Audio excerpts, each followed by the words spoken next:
চন্দ্র সূর্য দেখে বুঝতে পেরে সে গ্রাম ছেড়ে পালিয়ে চলে গেল কোথায়? আরবে চলে গেল, মক্কা শরীফে। কেন মক্কাতে গেল? যে মক্কাতে এই জন্য গেল, আল্লাহ কোরআনে বলেছেন ওয়া মান দাখালাহু কানা আমিনান। মক্কায় যে ব্যক্তি মক্কা শরীফের বাউন্ডারির মধ্যে যে মেয়ে ছেলে প্রবেশ করে যাবে, আল্লাহ বলছেন যে সেই ব্যক্তি মাহফুজ হয়ে যাবে, সমস্ত রকমের বিপদ থেকে রক্ষা পেয়ে যাবে, রক্ষা পায় যাবে। সেই গ্রাম ছেড়ে আবু রগাল চলে গেল মক্কায়। থাকতে থাকতে একদিন প্রয়োজন হলো, আর মক্কার বাউন্ডারি থেকে বেরিয়ে গেছে। বেরিয়ে যেমনি গিয়েছে নবী আমার বলছেন, দেখো ওয়া কানা বিহাযাল হারমি ইয়ালফাউ আনহু। এই আবু রগাল আযাব থেকে বাঁচার জন্য গ্রাম ছেড়ে এখানে এসেছিল। ফালাম্মা খারাজা আসাবাতুন নাকমাতুল্লাতী আসাবাত কওমাহু বিহাযাল মাকান ফাদফিনা ফীহি। তার গ্রামের লোকেরা যে আযাবে মারা গিয়েছিল, নবী বলছেন যে এই লোকটা কাবার বাউন্ডারিতে যতদিন ছিল বেঁচে ছিল, বাউন্ডারির যেমনি বাইরে গেল, গ্রামের লোকেরা যে শাস্তিতে মরল সেই শাস্তি এই লোকটাও মরল। কিন্তু আযাব ছাড়লো না, পালিয়ে আসলো, বাউন্ডারিতে থাকলো, একটু বেরিয়েছে আযাব ধরে নিয়েছে, মরে গেল। আল্লাহ নবী সাল্লাল্লাহু আলাইহি সাল্লাম বলেছেন ওয়া আয়াতু যালিকা আন্নাহু দুফিনা মা রাসূলুম মিন যাহাব। রাসূলুল্লাহ বলছেন যে সাহাবী আমার বন্ধুরা, এই লোকটাকে কবরে সোনা সহ দাফন করা হয়েছে। সোনার একটা কাঙ্গাল বা সোনার সালাক এর কাছে ছিল, সোনা সহ দাফন করা হয়েছে। রাসূলুল্লাহ বলছেন যে শোনো আমার বন্ধুরা, ইন আনতুম নাবাশতুম আনহু, যদি তোমরা জানতে চাও যে এটা আবু রগালের কবর কিনা, কবর আছে না নাই, আসাবতুমুহু মাআহু, তো তোমরা কবরটা খুলে দেখো, কবরটা খুলে দেখো। ফাবতাদারাহুন নাসু ফাস্তাখরাজুল গোসলা। আল্লাহর রাসূলের বন্ধুরা যেমন কবরটা খুললেন, কবরটা খোলার পরে কবরের মধ্যে সোনা পেয়ে গেলেন। বলেন এবার, কেউ বলেছিল আল্লাহ রাসূলকে আগে? কেউ তো বলেনি। সালেহ নবীর যুগের লোক, আমার নবী তখন জন্মগ্রহণ করেননি প্রকাশ্য রূপে, আসেননি, আবার আমার নবী জেনে গিয়েছেন। এইটুকু অংশকে আমরা বলি আমাদের আহলে সুন্নাত ওয়াল জামাত যারা, যে রাসূলুল্লাহকে আল্লাহ কিছু কিছু গায়বের সংবাদ দাতার খবরের দায়িত্ব পাওয়ার আল্লাহ দিয়েছেন, এটা আমাদের বিশ্বাস, এটা প্রয়োজনীয় জিনিস, এটা না মানলে হবে না। এটা না মানেন তাহলে হাদিসে কেমন করে রাসূলুল্লাহ জানলেন? কেউ তো বলেননি। তারপরেও তো আবু রগালের কবর খুঁড়লেন সাহাবীরা, তারপরে সোনাও পেয়ে গেলেন।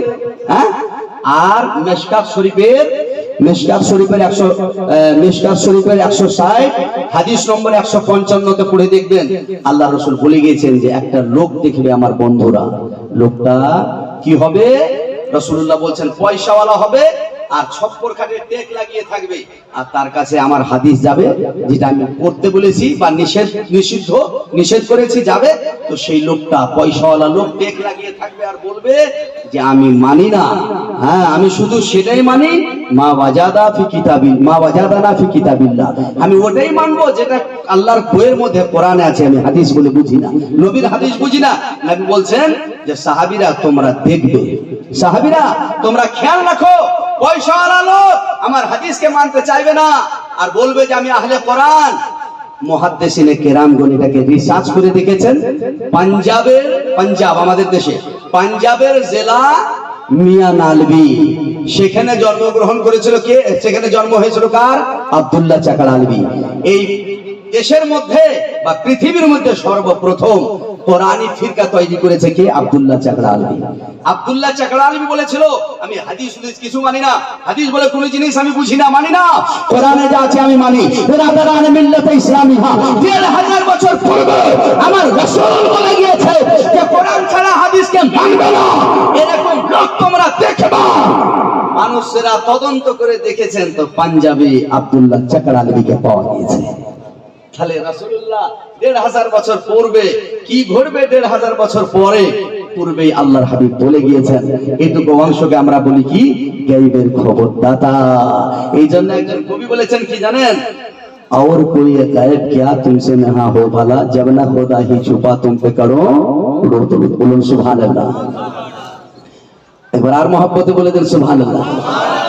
कि सुनते हैं कि महशर में सिर्फ मुल्की रसाई है, सुनते हैं कि महशर में सिर्फ मुल्की रसाई है।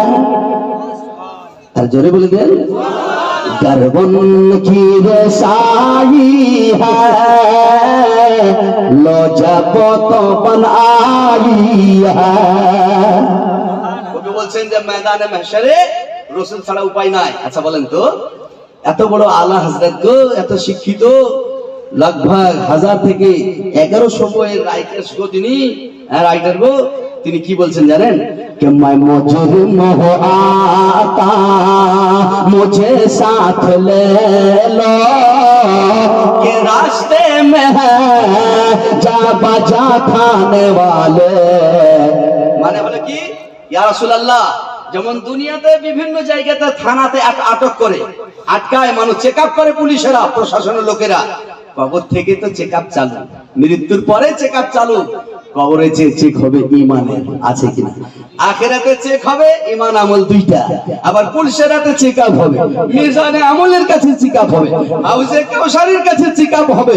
বিরাদরানে ইসলাম মুআজ্জাজ হযরত, এই চেকআপ গুলোর জায়গাটা যারা রাসূলের সুন্নাত দুনিয়াতে ফলো করেছে তারাই পাস করবে, নচিত পাস করতে পারবে না। এই জন্য কবি বলছেন मैं मुजरिम हो आता मुझे साथ ले लो के रास्ते में है जा बजा खाने वाले तो जिंदा है वल्लाह। নবী জিন্দা না মৃত্যু গো?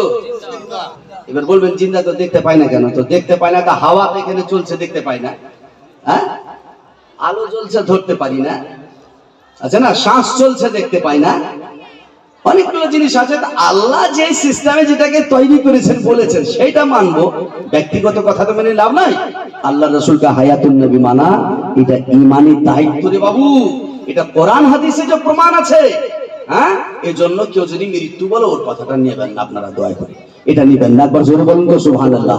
मैं मुजरिम हो आका मुझे साथ ले लो के रास्ते में है जा बजा खाने वाले तो जिंदा है वल्लाह तो जिंदा है वल्लाह मेरे चश्मे आलम से छुप जाने वाले चमक तुझसे पाते हैं कि सब पाने वाले मेरा दिल भी चमका दे चमकाने वाले।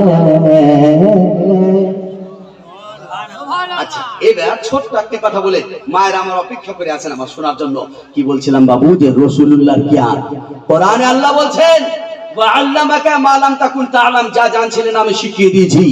আর আবু রগালের কবর রাসূল প্রকাশ্যে জীবনে আসেনি দুনিয়াতে মায়ের গর্ভ থেকে, আর রাসূলুল্লাহ আবু রগালের কবর সোনা সহ দাফন করা হয়েছে।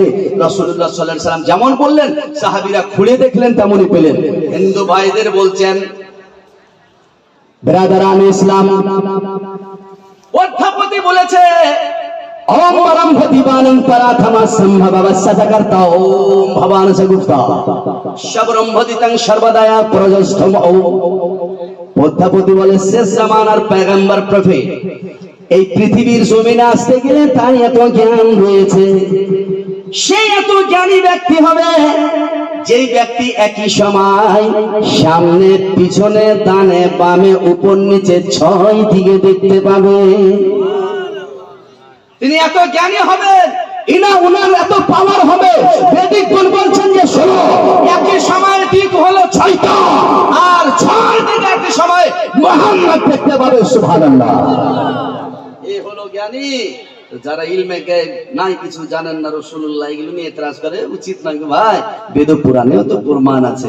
আচ্ছা একটা কথা বলি তো, রাসূলুল্লাহ সাল্লাল্লাহু আলাইহি ওয়াসাল্লাম সুবহানাল্লাহ, রাসূলের জীবন গো, আহা কেমন চরিত্র ছিল গো। হযরত আনাস রাদিয়াল্লাহু তাআলা আনহু বর্ণনা করছেন ওয়াল্লাহি লাকাল খাদিমতুহু 9 সিনিন। আনাস বলছেন যে প্রায় আমি 6 বছর বা 9 বছর ধরে আল্লাহর হাবিবের খেদমত করলাম। আল্লাহর হাবিব সরওয়ারে কায়নাত কোনদিন আমাকে রেগে কথা বলতেন না, ডাঁট ডাপাট করতেন না। আল্লাহ রাসূল বলতেন না আনাস এইটা করলে এটা করলে না কেন? আমার নবীর চরিত্র এত সুন্দর ছিল, বলবেন সুবহানাল্লাহ।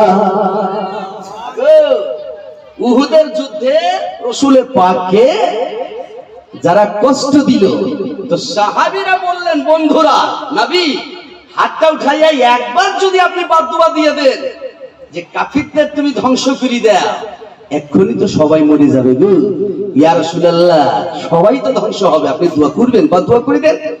আমার রাসূল বললেন, হে আমার বন্ধুরা, আমাকে বাদদুয়া দেওয়ার জন্য বলো না, আমি এদের জন্য দোয়া করি, আল্লাহুম্মা ইহদি কওমি ফা ইন্নাহুম লা ইয়ালামুন। হে আমার সৃষ্টিকর্তা মহান আল্লাহ, এরা আমাকে চিনে না, হে আল্লাহ এরা তোমাকে চিনে না, এদেরকে তোমাকে আমাকে চিনার শক্তি দাও। হে আমার বন্ধুরা, আমি নবী এদেরকে বেঁচে থাকার আর আমাকে আর আমার সৃষ্টিকর্তা আল্লাহকে চিনার দোয়া দিই, তোমরাও এই দোয়া দাও, মৃত্যুর দোয়া দিও না। রসুলের সুন্নাত যদি এত সুন্দর হয়, কাউকে যদি কষ্ট আঘাত না দিতে চায়, তাহলে যে স্বামীরা স্ত্রীকে অন্যায় ভাবে তালাক দিয়ে দেয়, তোমাদের কি অবস্থা হবে? একটা লোক এসে বলছে যে হুজুর, এই ফোনে 3-6-18টা তালাক দিয়েছি, তো কয়বার হবে? কিসের গেনে তালাক দিলা? বলছে যে ফোন ধরতে স্ত্রীর লেট হয়েছিল বুঝলা। বললাম আচ্ছা, আল্লাহ বলেছেন আল্লাযী বিয়াদিহি উকদাতুন নিকাহ, তালাকের দায়িত্ব, বিয়ের বাগডোরটা স্বামীর হাতে। রাসূল বলেছেন ইন্নামাত তালাকু লিমান আখাযা বিসসাক, বিয়ের দায়িত্ব দরজার হাতে, তালাকের দায়িত্ব তার। তো তোমাকে তালাকের দায়িত্ব দিয়েছে বলে ফোন ধরতে দিলি হলো তালাক দিতে বলেছে তোমার রাসূল, এটা তো তুমি অন্যায় করলে, জুলুম করলে। এটা জুলুম নয়, অন্যায় নয়। এই ধরনের স্ত্রীর প্রতি অন্যায় করা চলবে? নেশা খেয়ে পরিবার দেখছে না, জুয়া খেলে হেরে স্বামী স্ত্রী নিয়ে ভেজাল তৈরি হচ্ছে, আল্লাহ দেখছে না এসব? বলেন দেখছে না? বেরাদারান মিল্লাত ইসলামিয়া মুআজ্জাল সামাইনা کرام, হযরত উম্মে সালমা রাদিয়াল্লাহু তাআলা আনহা ইরশাদ করলেন, ইয়া রাসূলুল্লাহ, ইয়া হাবিবাল্লাহ, ওই স্ত্রী জাত, ওই আল্লাহর বান্দি, যেই বান্দির স্বামী মারা গেল, 4 মাস 10 দিন পরে ইদ্দত শেষ হওয়ার পর অন্য লোককে বিয়ে করলো, আবার তার স্বামী মরে গেল, আবার ইদ্দত পার করার পর আবার বিয়ে করলো, ইয়া রাসূলুল্লাহ, ইয়া হাবিবাল্লাহ, এইভাবে যদি একজন স্ত্রীর পরস্পর 4জন স্বামী হয়, তো মৃত্যুর পরে আখিরাতের দিনে আল্লাহ রাব্বুল আলামিন এই 4জন স্বামীর মধ্যে কোন স্বামীকে তার স্ত্রীর দিকে আল্লাহ পাক দেবেন, স্ত্রীকে কোন স্বামী নিতে বলবেন? 4জন স্বামী যার পরস্পর হলো দুনিয়ায়, আখিরাতে কাকে গ্রহণ করবে ইয়া রাসূলুল্লাহ? আল্লাহর হাবিব বললেন, কাকে গ্রহণ করবে চাচা? প্রথম একজনকে। চাচা এটা একজন তো সবাই জানি, কিন্তু কাকে একজনকে 4 জনের মধ্যে, এটা জানছেন? হ্যাঁ না গো চাচা, এবার আমি হাদিসের ভাষায় বলছি চাচা, আইডিয়া করে কথা বললে ভুল হয়ে যাচ্ছে। হ্যাঁ আমি বলছি শুনুন, আল্লাহর হাবিব সরওয়ারে কায়নাত সাল্লাল্লাহু তাআলা আলাইহি ওয়াসাল্লাম ইরশাদ করলেন, কিয়ামতের দিন হবে, আমার আল্লাহ বলবেন, আমার বান্দি, পরস্পর তোমার 4 স্বামী হয়েছিল, তুমি 4 জনের মধ্যে কার সঙ্গে থাকতে চাও?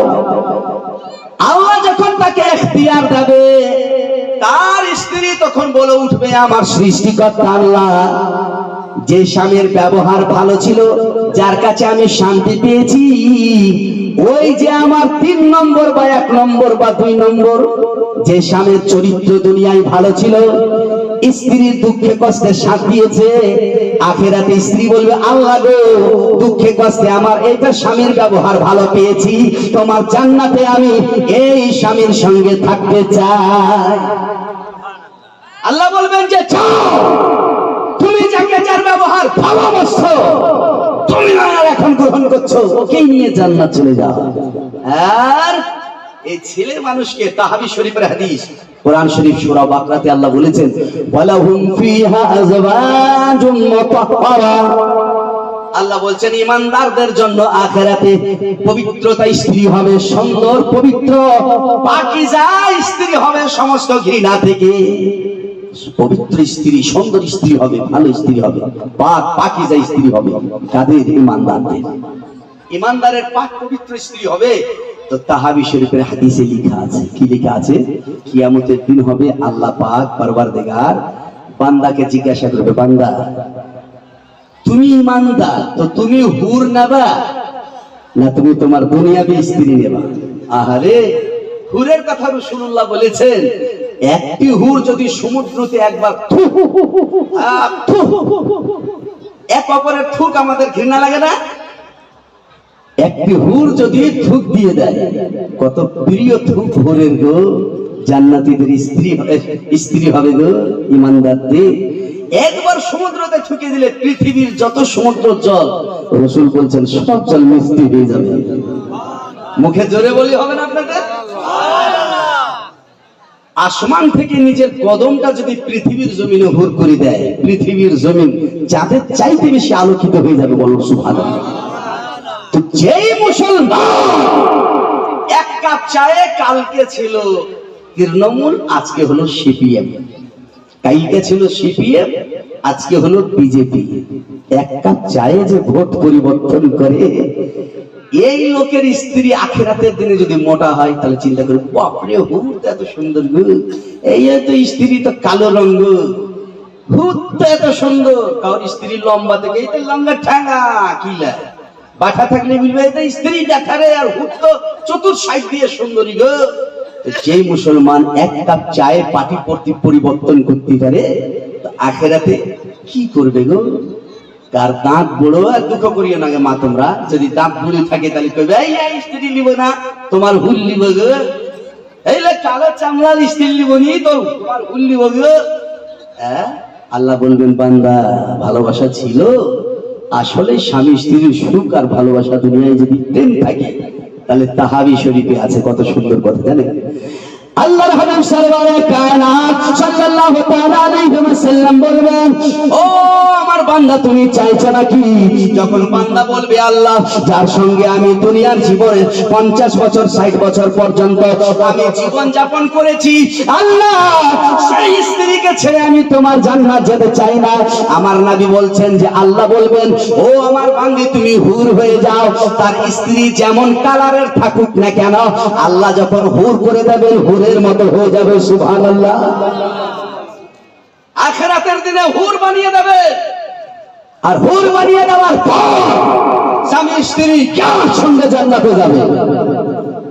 এ মায়েরা তোমরা রাগিও না গো, স্বামীরে ভালোবাসবা আর আপনারা ওই স্ত্রীদের ভালোবাসবা। স্বামী স্ত্রীর সুখ থাকলে বরকত হয় গো, ছেলে মেয়ে ভালো হয়, সন্তান সন্তানের ব্যবহার আদর্শ চরিত্র ভালো হয় না? হ্যাঁ, সুবহানাল্লাহ। বিরাদারানে মিল্লাতে ইসলামিয়া মুআজ্জাজ সামাইনে কেরাম, আল্লাহর নবীর স্ত্রীগণেরা একবার বলেছিলেন, ইয়া রাসূলুল্লাহ, ইয়া হাবিবাল্লাহ গো, হে আল্লাহর নবী, কাফের যারা আল্লাহর ইবাদত করে না, আল্লাহর জিকির ও ফিকির করে না, এদের স্ত্রীদের সোনা রূপার শেষ নাই, আর আমরা এত দুঃখ কষ্ট করি আমাদের সোনা রূপা নাই। হ্যাঁ, সোনা রূপা আছে আমাদের নাই। নবী বললেন, এই আমি যদি এখন চাই, লাউ শিকতু লা যাহাবাত মারিয়াল জাবাল ও যাহাবা, রাসূল বলেছেন আমি যদি একবার বলে দিই এই পাথরের পাহাড় সোনা হয়ে আমার কাছে চলে এসো, তো সোনা হয়ে আমার বাড়িতে জিতেও হবে না, চলে আসবে। কিন্তু আমি দুনিয়াবি, আমি সৌন্দর্য চাই না, দুনিয়ার জমানার সুখ চাই না, কারণ হচ্ছে দুনিয়া মাজরাউল আখিরা, দুনিয়া হলো আখিরাতের খেতিবাস বাড়ি। আমি এখানে খেতি বাড়ি করতে এসেছি, দুনিয়ার সুখ নিতে আসিনি। নবী বলছেন, আল্লাহুম্মা আহইয়ানি মিসকিনা, আল্লাহ মিসকিন বানাইয়া রাখো, দুনিয়ার সুখ চাই না। বিরাদারানে ইসলাম, এটা উম্মতের শিক্ষার জন্য, যারা দুনিয়াতে দুঃখ কষ্টে স্বামীর কথা মেনে চলবে, আখিরাতের দিনে আল্লাহ তাদেরকে চিরস্থায়ী সুখ দান করে দেবেন। সুবহানাল্লাহ। নবী বললেন যে আমার স্ত্রী, আমি যদি বলি পাথর সোনা হয়ে আমার বাড়িতে আসবে, তারপরে আমি সুখের জীবন দুনিয়ায় চাইছি না, তোমরা ইচ্ছা করে আমার কাছে থাকো বা চলে যাও। তাহলে বুখারী শরীফ 460 নম্বরের একটি হাদিস আপনাদের সামনে রাখছি। বুখারী শরীফ 460 নম্বরের হাদিস কি লেখা আছে জানেন? লেখা আছে, রাসূলুল্লাহ বলেছেন, ইত্তালাতু ফিল জান্নাহ ওয়া রাআইতু আকসারা আহলিহাল ফুকারা। রাসূল বলেছেন, আল্লাহ বললেন, নবী তুই জান্নাতটা দেখে, জান্নাতে গেলাম তো বেশিরভাগ ফকির লোকেরা জান্নাতে, আর সেই জান্নাতে আবার রাসূল বলছেন যে বেলালকে আমি দেখতে পেলাম। দেখে এসে বলছেন, বেলাল জান্নাত দেখতে গেলাম, ফকির বেশি দেখলাম জান্নাতে, গরিব বেশি। আর বেলাল, তোমাকেও জান্নাতে তোমার খটখট আওয়াজ করছিল। বেলাল, তোমারে জান্নাতে দেখছি, কি কাজ করছো বিলাল? বেলাল বলল, ইয়া রাসূলুল্লাহ, ইয়া হাবিবাল্লাহ, আমি গোসল করার পরে 2 রাকাত আমি নামাজ আদায় করি। আমি আমার সৃষ্টিকর্তার জন্য, আমি আমার আল্লাহর জন্য, আমি আমাকে যিনি বানিয়েছেন, আমাকে যিনি খাদ্য প্রদান করছেন, যাবতীয় ব্যবস্থা যিনি দিয়েছেন, ওযু করার পর আমি তার জন্য 2 রাকাত নামাজ আদায় করি। মনে হয় এই আমলটার বিনিময়ে আমাকে আল্লাহ জান্নাতে দেবেন, কিন্তু আপনি আমাকে আমার যাওয়ার পূর্বে এই জান্নাতে দেখে নিয়েছে। লোকগুলো উঠে চলে গেল গো। মনে হয় আপনাদের দেশে হাদিস কোরআন বেদ কোরআনের জলসা ভালোবাসা না যেই তো, হ্যাঁ, আমার জলসা শুনে ভাগে না লোক তো, আমার জলসাই তো আসলেই ভাগি না গো। আমি তো ভালো ক্রিয়ার চেষ্টা করে বলি গো। হ্যাঁ, আরে বাবু, কথা ভালো না মন্দ? এই যে একজন এইদিকে বসে আছে, আমার বড়দা টুপি মাথায় দিয়ে, উনি কিন্তু সমর্থন করছে। ওষুধ কথাগুলো ভালো বলছে না মন্দ বাবু? রাসূল বললেন যে আমার স্ত্রীরা, দুনিয়ার সৌন্দর্য দুনিয়াবি নিয়ামত আমার কাছে পাবা না। ইচ্ছা করলে থাকো, ইচ্ছা না করলে চলে যাও। আর এখনকার স্ত্রীরা, অনেকগুলো স্ত্রী আছে, অনেকগুলো ভালো আছে। হ্যাঁ, স্বামীকে চাপ সৃষ্টি করে সোনাল দিতে হবে, এটা দিতে হবে, ওটা দিতে হবে। আরে স্বামীর যদি ব্যবহার চরিত্র ভালো হয়, তাহলে তোমার স্বামীর যা কিছু আছে সবই তোমার। তোমার আর অর্থের কি মহব্বত, এগুলো দেখা যায় না। প্রেমে ভালোবাসায় এক অপরের মাল কেউ কিছু হিসাব নাই না, সবটাই সবাই বলে আমার, সবকিছু এগুলো সব আমার, তাই না? এই ভালোবাসায় চলতে হবে গো মা। বিরাদারানে ইসলাম, আল্লাহর হাবিব বললেন, ওয়াতারাতু ফিন্নার, আমার আল্লাহ বললেন যে নবী, জান্নাত তো দেখে নিলেন, এবার গিয়ে জাহান্নামটা একটু দেখে এসো। ফারাআইতু আকসারা আহলিহান নিসা, তো আমি জাহান্নাম দেখতে গেলাম, জাহান্নামের মধ্যে বেশিরভাগ আমি মেয়েদেরকে দেখলাম। জান্নাতে ফকির বেশি আর জাহান্নামে মেয়েরা বেশি। কিসের জন্য? মিশকাত শরীফ সহ, বুখারী শরীফ সহ, মিশকাত শরীফ বুখারী শরীফে পড়ে দেখবেন একটি হাদিস আছে। রাসূলকে সাহাবীরা বললেন, রাসূলুল্লাহ যখন বললেন যে মেয়েদেরকে বেশি আমি জাহান্নামে দেখেছি, মিশকাতের হাদিসে, তখন রাসূলকে জিজ্ঞাসা করলেন, লেমা, কিসের জন্য ইয়া রাসূলুল্লাহ? আল্লাহর হাবিব বলেছেন, ইয়াকফুরনাল আশিরা ওয়াল ইহসানা, মেয়ে জাত এই জন্য তারা জাহান্নামে বেশি যে তারা আল্লাহ অথবা স্বামীর নাশুকরি করে। নাশুকরি করে। আল্লাহ এত দিয়েছে, তারপরও মেয়েদের মন কত, যদি এটা গোটা গ্রামের মাটি তার হয়ে যায়, তারপরে সেই মেয়ে মানুষ বলবে যে আর একটা গ্রাম হইলে ভালো হতো, ওইটা হইলে ফের বলবে আর একটা।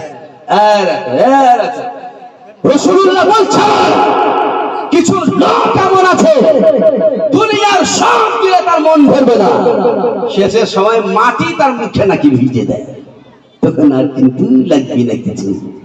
লাগবে লাগবে মায়েরা, তোমরা একটু বুঝো গো, ভালো ইয়ে চলবে। তোমাদের আচরণ যদি ভালো হয়, তোমার স্বামীরা তোমাদের থেকে শিখে বলবে না, রে স্ত্রী নমাজি, স্ত্রী ব্যবহার ভালো রে, অন্যায় ভাবে মারধর করা বা কথাবার্তা না শোনা, এটা ভালো হচ্ছে না। আমি দেখেছি আমার লাইফে, আমি কার কথা বলবো গো, আমার বাড়ি হলো ঝাড়খণ্ড, সাহেবগঞ্জ ডিস্ট্রিক্ট বাড়ি, আমাদের রাধানগর থানা পড়ে, আর আমি আমানত গ্রামে বাড়ি আমার, আবার কালিয়াচকে মোথাবাড়ি থানা, কালিয়াচক আর মোথাবাড়ির মিডিলে কালিয়াচক আর মোথাবাড়ির মিডিলে আচিনতলা হলদিবাড়ি বলে, ছোট মদিপুর বলে, এই ছোট মদিপুরে আমি বাড়ি করেছি। আমার শ্বশুর বাড়ি আবার কালিয়াচক।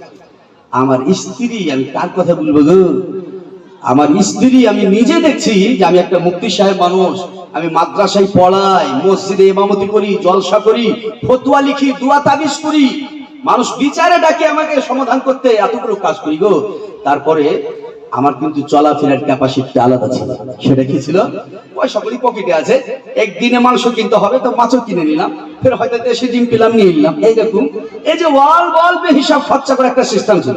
আমার স্ত্রী কিন্তু কালিয়াচক 5 তলা মসজিদ যেটা আছে, কালিয়াচক গিয়েছেন আপনারা? কেউ গিয়েছেন? জাননি? 5 তলা মসজিদের একদম 5 তলা মসজিদের অপোজিট গলিতে, সামনে মুখামুখি, এই দিক থেকে যেতে বামে 5 তলা মসজিদের গেট, আর তার সামনে গলিটাতে ইসলামিক বক্তব্য। এটা আমার শ্বশুর